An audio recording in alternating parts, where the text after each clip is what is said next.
So, right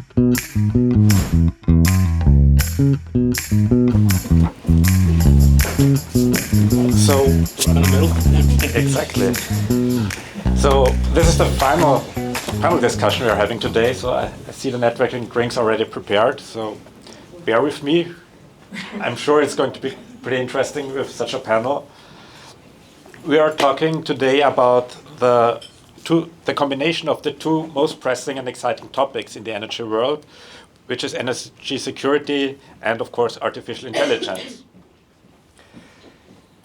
And these two topics play a very important role in today's society, today's world, where geopolitical and infrastructural challenges require tailored and forward-looking solutions. We already had very insightful presentations. Thank you for that. So you already know 3 of our panelists.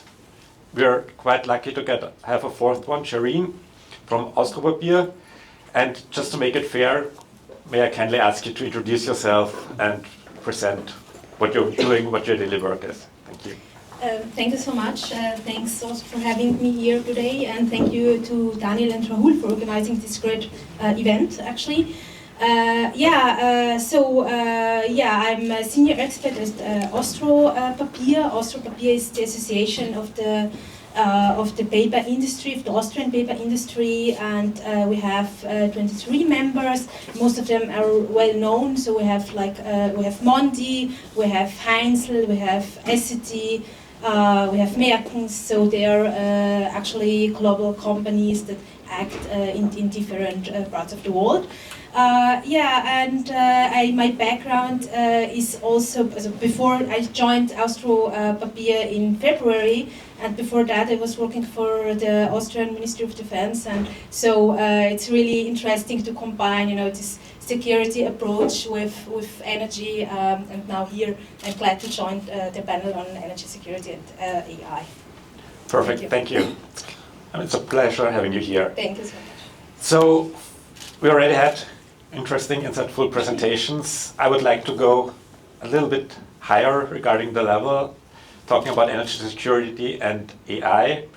And there's this concept of the Gartner hype cycle. I don't know if you're aware of that. So it basically says if there's a new technology, a new innovation, it gets a trigger, then expectations increase until the peak of exaggerated expectations. So this is when too much is expected from this new innovation. Then there's the graph of disillusionation, where everyone says, well, it's never going to fly. And then there's this path to enlightenment, and finally the plateau of productivity. So one example would be blockchain technology, which I think I didn't hear the word blockchain at all at this event. I'm sure 4 or 5 years ago, everyone would be talking about blockchain. So this is how things change. And using this concept, I would be interested in what is the status of AI to ensure energy security today. Maybe you can also dive into the different aspects. Where are we regarding technology, regulation, business models, and so on? Are they all at the same level? Are we behind in some areas? Where do we need the most progress? And if it's okay, Jesse, I would start with you. Yeah, absolutely. Yeah, so where are we with AI today? I mean, I think everybody's trying to find their way around AI right now, and especially regulation and the end users are trying to find what is the use case of AI and where is it kind of most prevalent. And I would say where the data is the most available and accessible is where AI lives right now, and because data is like the food of AI. You either, if you have bad data, you will have bad results, and that's my view on the topic. Perfect, thank you. Let's continue with Shireen. So, regarding the data source, how far is the Austrian industry regarding data availability? What are their expectations on AI, on energy security? What's important for them? Yeah, AI plays a big role and it's really important, but before answering this question I'd like to give a broader overview on energy security and what it actually means for the Austrian industry, because it's not only anymore about energy supply only, but it's also about profitability and about prices. So the paper industry is very energy intensive, so the prices. So actually, the main challenge currently are the rising prices. This is a very important aspect, and I think AI can also play here a role in. Predicting what prices can be on the market, but this is also very important, especially because there are, if you compare, if you compare the prices in Europe with the US or with China, we have a lot of challenges here. So yeah, there is a lot to do, and energy security has also a lot to do with sustainability, and I think this is also something very important to highlight. So it's not only about having energy, but also having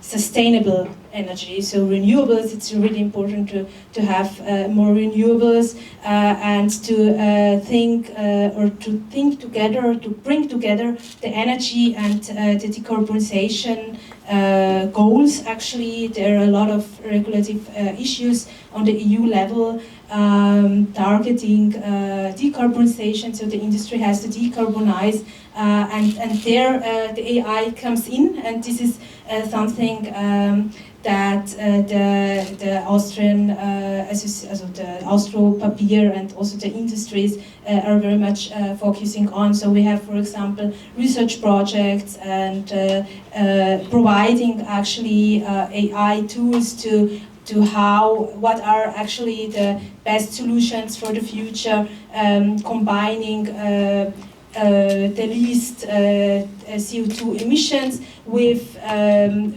profitable energy prices. So yeah, this is very important. Perfect, thank you. Bharat, during your presentation you already showed us quite some impressive demonstration projects and innovation projects. Where do you see the application of AI in terms of energy security? What are the hurdles, the challenges? Yeah, I mean, regarding specifically the grid operators, so DSOs as well as DSOs, they're traditionally very, very conservative. I'm sure you can attest to that here. Very conservative, so it's very difficult for TSOs, DSOs across Europe, not just Austria, to adopt new solutions like AI. I would say the biggest hurdle would be the trust issue with AI. To ensure that the outputs that the AI can produce is actually believable and it doesn't cause more issues in the system rather than solving the issues. Mm-hmm. So that's really the biggest hurdle, I would say. And right now AI is of course being applied to a wide variety of domains across the energy sector. And in fact, right now I'm actually working on a study for the European Commission, DG. So they contracted us to find out what are the best use cases for AI. So that is currently being worked at. So I would say it's quite broad, but there are of course some specific use cases, especially generative models. A lot of LLMs are being used for inheriting or just keeping all this very important inherent data that very senior technicians, for example, in DSOs have, and when they leave, that whole information is lost. So that's one interesting use case where you can use an LLM to train young technicians to be able to work in this very difficult environment. So it's quite broad, I would say, and of course right now it's still in definition phase. There are pilot projects that are being that are currently running to test this, but I would say it's still very early. Perfect, thank you. Corbinian, impressive projects you're working on. Where do you see the main hurdles in getting to integrate your products? What are the perspectives of customers regarding AI? How do you see this? So to be honest on your last question, so I guess our customers, namely the EV users, they do not have so much expectations towards AI. But the thing is, our selling point lies in fully optimized electricity, right? And what we've done already, so going on a very, very deep company level, what we've done already is we were doing a lot of with machine learning, customer data, etc., to train our models. We've already built the first APIs to AI providers. We did not build LLMs yet on our own, but this is maybe to come in the near future as well. So that's the first thing, and where I see on a second level some usage or some good foundation or some good fundament for using AI is, I showed you all these buckets which we are where we are somehow in between as an aggregator, right? We have the energy supplier, we have the net operator, we have the car manufacturer, we have the wall box manufacturer, and at some point we need to ensure interoperabilities in order to be able to execute the vehicle-to-grid topic. And I guess in this context, AI will support as well to somehow make this interoperabilities easier and smoother. Perfect, thank you so much. So Bharat, you already touched the topic of trust into AI models. So I don't know, maybe some of you remember in 2010, there was this flash crash at the stock market where automated algorithms sent the market into chaos for some minutes, wiping out nearly 1 trillion in value. So this is one of the first incidents where automated algorithms did not work out as expected. So how can we ensure that this does not happen in the energy sector, in our energy models? What is needed to avoid this? Is this from a technology perspective, from a regulatory perspective? And basically, can we trust AI, or do we have to fear that it will take over the energy system, the world, and we are just passengers on this trip? Yeah, I mean, I think indicated this in my slides. There's not going to be some kind of a Skynet event where we hand over the entire power grid or the entire energy system to an AI that controls everything on its own. That's not going to happen. I think it's always a co-pilot. And so we will take the help of AI to understand, to get some deep insights into certain aspects, but it's always human-centric. Human always is in the loop. So I would like to assure everybody that that's not the direction that we're taking at all. Yeah, there's not going to be some kind of fully autonomous AI controlling all aspects of our system. Would you like to add to that? Yeah, also, I mean, been working with utilities the past 10 years and seeing how kind of cautious they are about new technology into the grid. This is not going to happen. I mean, the piloting and kind of digging into deep into the technology that they're deploying, it will never happen that they just say, oh, okay, this is a nice AI, just take over. That will never happen. Perfect, thank you. Kobian, do you want to add No, I fully agree. Fully agree. They will not take the world over. Perfect. So, Shirin, from the perspective of an industrial energy consumer, where do you see the greatest opportunities, challenges, risks in ensuring energy security for industrial consumers and for the paper industry in particular? Thank you for this important question. I think it's important to have this broader picture, so to combine industrial competitiveness together with decarbonization and energy. So I think it's important to have this broader dimension, and here AI can play a very important role in showing what path industry can actually take. But also, of course, there are a lot of risks to that. So coming back to energy security, we have a lot of geopolitical risks. And then we have also linked to that, we have also cybersecurity risks as well. And this is, of course, something that is also on the top on the agenda, on the top of the agenda of also the Austrian paper industries. So, when having AI in any systems, it's always about looking into the tools, into the models, and it's really important that the provider of a software actually tells exactly where the points are, where the security measures are, and I think this is really important. Maybe also again, I'd like also again to highlight this decarbonization issue, because there are a lot of regulatories on EU level, and this is something that AI already plays a role. And I think this is also something that will actually develop more and more in the future. So Perfect. I hope I answered your Perfect. question. Thank you so much. Corbinian, we already touched upon the topic of data as food for AI models. Where do you see the biggest hurdles in getting data? So you're combining different data sources from different companies, organizations.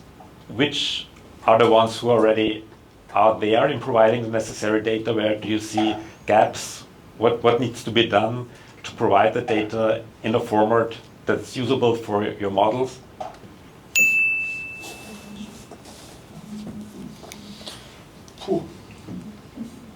Difficult question. So right now so two parts, right? What we're doing now in the company, in that context, we are very, very interdependent on data and customer behavior of our customers. That means we're dependent on the data of our EV users. This is basically easy to get because we are generating the data and we are setting up the data in the way as we want it to be set up, right? Once you think one step ahead of that and coming back to vehicle-to-grid topic, I guess it is, so we have the experts here, so if we will build the intersection to grid operators and to the energy market, I guess this data is not so difficult to get either, right? It depends. So it's how it's organized within the local. Yeah, it depends really, because right now, at least in Austria, so data protection is very, very strong, and to get the customer data, the smart meter data, or any other data related to consumption, production, this is very difficult. Yeah, so we have the local energy community. That could be one option to get this. But again, like you mentioned, electric vehicle is not defined under this law. So perhaps there's some kind of a link there, so that you are part of a community.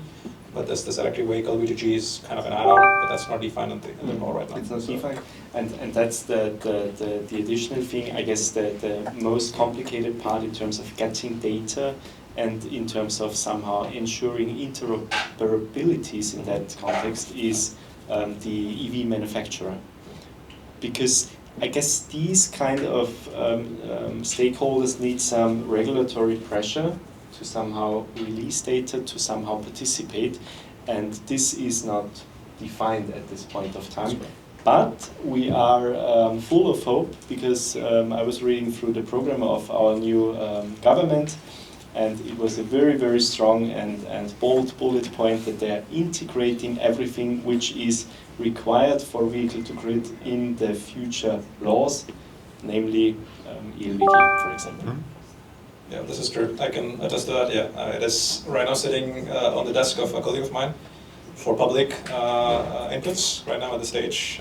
And yeah, I think again, this is not fully clear, but battery is defined, or is going to be defined. And if battery is defined, then it's not far away to define an electric vehicle, which is a battery, which moves. Yeah. Yeah, the LVG is a law that is also important for the Austrian paper industry because it will also like enable more flexibility of energy, of use of energy, and this is really important. However, it's not. Yeah, there are still some challenges also coming with this law. But yeah, and batteries are included. So of course, batteries are also aspect, very important aspect also for the industry. Perfect. Thank you for that. Jesse, what would you add regarding data availability, data formats, standardization of data input, people willing to provide the necessary data, and so on? Yeah, I mean, people probably are available and willing to give the data, but the utilities, for example, are not. They don't like their data to be outside of their fence. So to be able to deploy AI, and what we have learned is that we need to deploy the AI inside of the fence and bring on-premise solutions for the utilities. So they are easily implemented there. They don't have to go through regulatory hurdles of sending data outside of their fences and things like that. So that's then de-risking the innovation for the utilities, for example.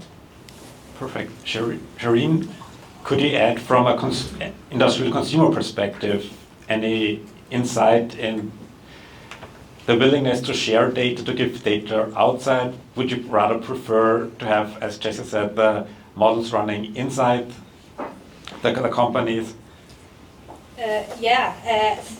Companies. I agree with you.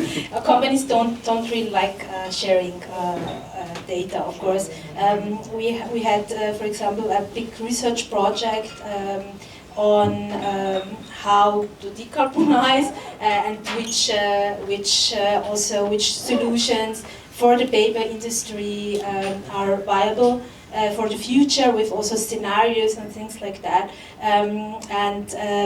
Yeah, it was a research project that was financed by some of the companies, and there were some discussions on will they provide it for everyone or not, and of course it's something, when it comes to data, it's always it's always hard actually. Yeah, but regulators can. Yeah, but the regulators can force utilities and DSOs to provide this data, especially in Austria, where EAG, the local energy community law, is forcing DSOs to provide this data to all the customers. So it has to be done through the regulation way. Regulated path. Okay, this is something where I have to say that's of course not because everything that comes by forcing, it's more problematic, I would say. So I think you need both. Let me try to rephrase that a bit. So I didn't use the right terminology. So I should have said the customers are willing to participate in the energy community, and to enable this, they need their data, and the DSOs are owning this data, and that's the reason they need to provide this data. So it's for the benefit of the customer. So let me rephrase that. But again, it's a bit of a difference here, because DSOs are fiduciary public entities, of course privately owned, but they're for the public. But industries, of course, are slightly different. Yeah. Exactly. So it has your own industrial or business goals that they have, and I can completely understand that. Yeah, and of course it's also about the competition. I mean, you cannot share everything with other companies.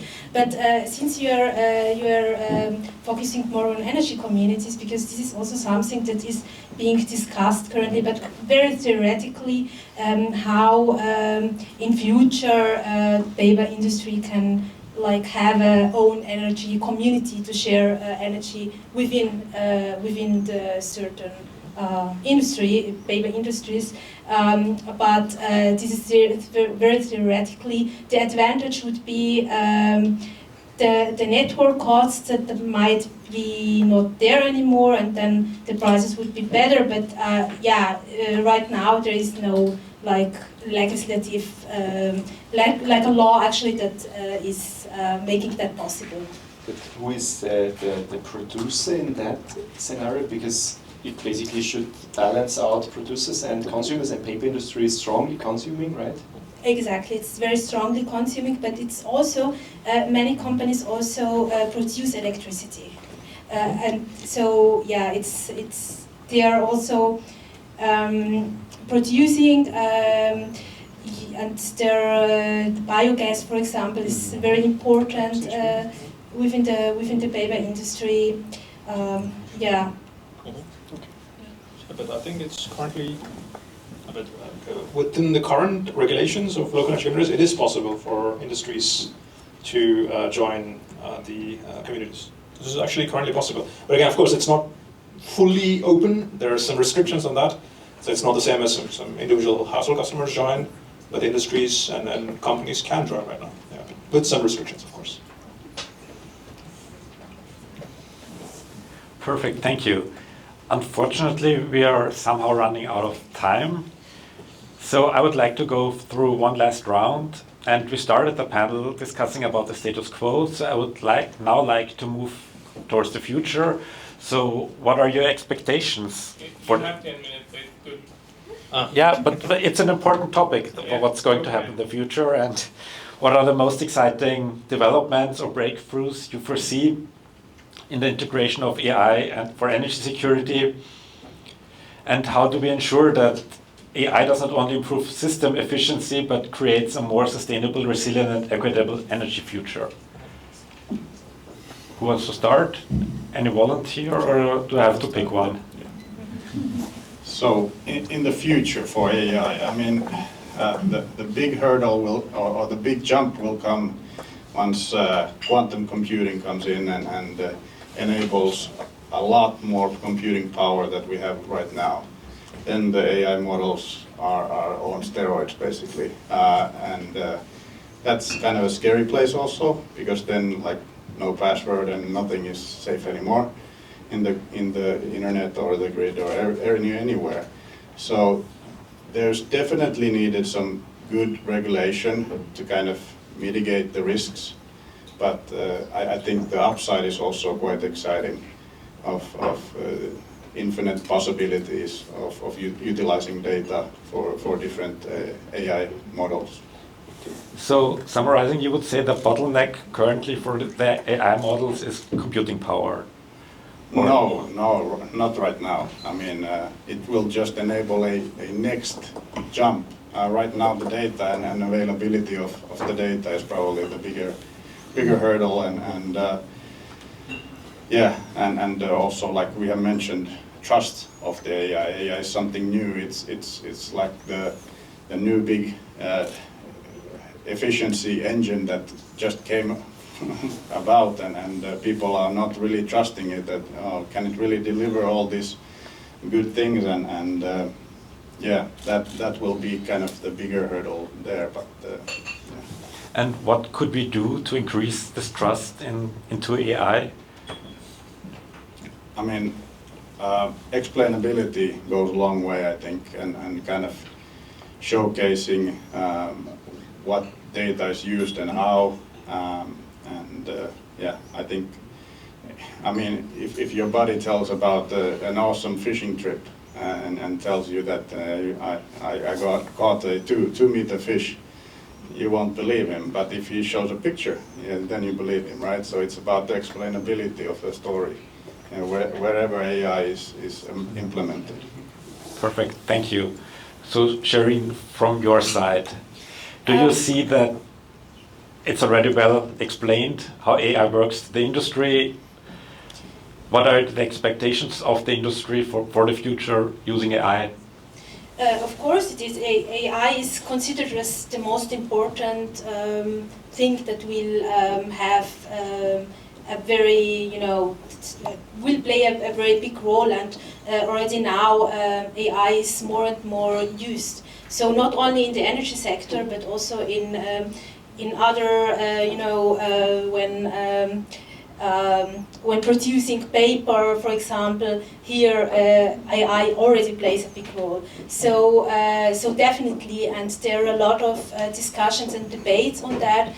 We are also part of CEE, which is the Confederation of the European Paper Industries, and there are always sections and sections and panels and meetings on AI in the paper industry, related also to energy very much, to decarbonization. So I would say it is considered as the solution for many things. But yeah, still we have some regulative issues to think about. Then there are many risks, of course, cybersecurity, as I have mentioned.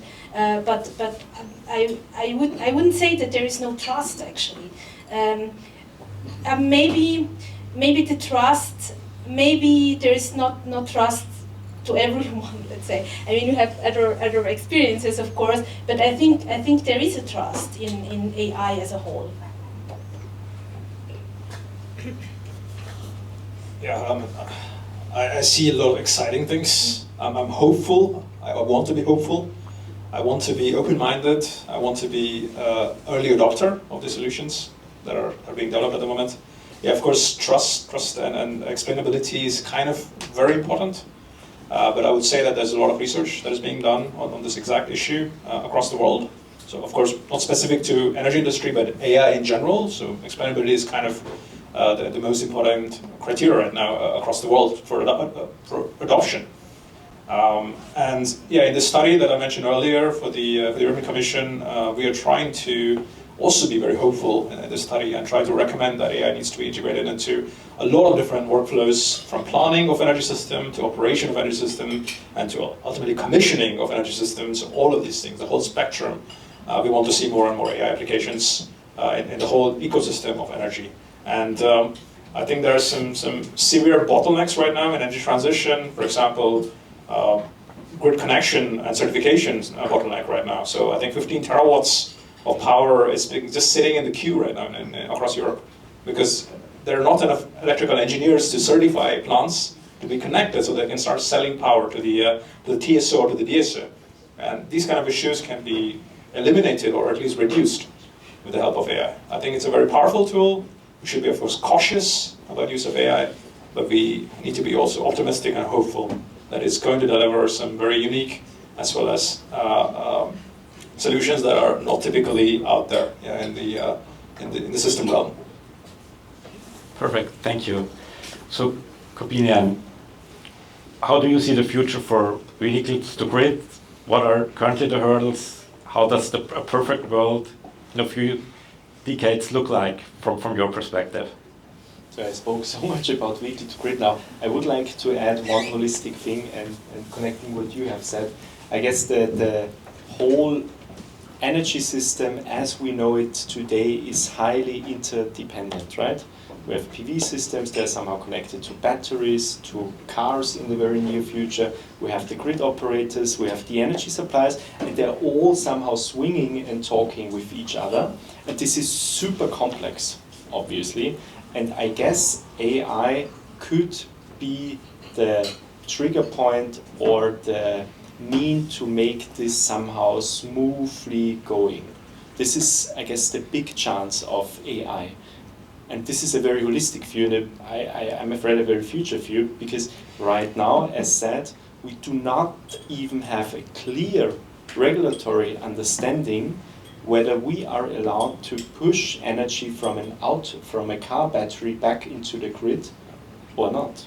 So these are highly regulatory aspects, and I do believe as well that at some point you need to have some regulatory pressure and some regulatory enforcement, or however you would like to call it. At least you need very dedicated laws to that. And I think this is the big bottleneck right now. Perfect. And do you think regulators are on track setting up all these regulations, or? I believe so, yeah. I strongly believe so. But you must imagine what happened in the last 10 years. Our perception, our understanding of what is the primary energy source on this earth has totally changed, right? 10 years ago, we would have said, yeah, some fossil things, right? Right now we say it's electricity and end of story. And to adjust all our laws to that is difficult and takes some time. Mm-hmm. Perfect, thank you so much. I believe this was quite an engaging and insightful discussions. So thank you for that. It made my life much easier that you were so proactive, contributing. So I would like to summarize that when we thoughtfully apply AI, we can enhance our forecasting efficiency and responsiveness in our energy systems. And while it might introduce new complexities and vulnerabilities, I believe we're pretty good on track on making the future energy system much more resilient, much more efficient, and basically a better system for the future. So thank you for that. And with this, I would... Last keynote. Last keynote? Now to summarize. Sure. Do you want to add something on that? Do you have any questions? Yeah, let's go for the audience for some questions. No question? Everyone is waiting for the drinks. It's right here, right? Yeah. Okay, so a big applause for the last session today. Thank you.